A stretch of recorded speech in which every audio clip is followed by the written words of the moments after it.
Ko'pchilik o'ylaydi, maktab faqat bilim berish kerak va universitetga tayyorlash kerak deb. Bizning maktabimiz o'tgan safar ham aytdik, hayotga tayyorlaydi. Asl maktabning vazifasi ham aynan shu, hayotga tayyorlash. Shuning uchun ham bugun sizlarga maktabning 4 ta vazifasini tushuntirib bermoqchiman. Birinchisi iqtisodiy sabablar. Ya'ni bola maktabda yaxshi o'qishi, bilim olishi orqali kelajakda yaxshi inson bo'lib yetishi, yaxshi kasb egasi bo'lishi, yaxshi pul topadigan inson bo'lib yetishishi uchun kerak bo'ladi. Buning uchun bola yaxshi o'qib, yaxshi baholar olishi kerak. Ikkinchisi ijtimoiy sabablar.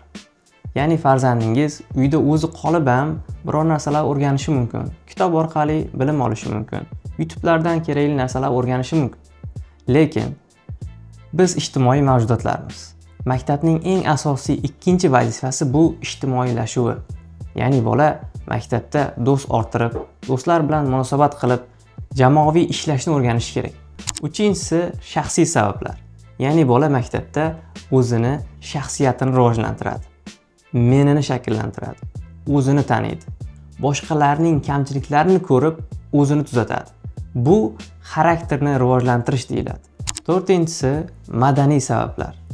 Ya'ni har qanaqangi shaharga yoki davlatga ko'chib borganingizda farzandingizni o'sha shahar yoki davlatning maktabiga berasiz. Ya'ni sizning maqsadingiz shu davlatni madaniyatini o'rgansin. Maktabning ham yana bir vazifasi madaniyatni shakllantirish va bolaga buni singdirib borish. Bizning maktabimiz ham mana shu narsaga harakat qiladi. Siz ham farzandingizni mana shunday maktabga bermoqchi bo'lsangiz, Johnny School xususiy maktabi aynan siz uchun.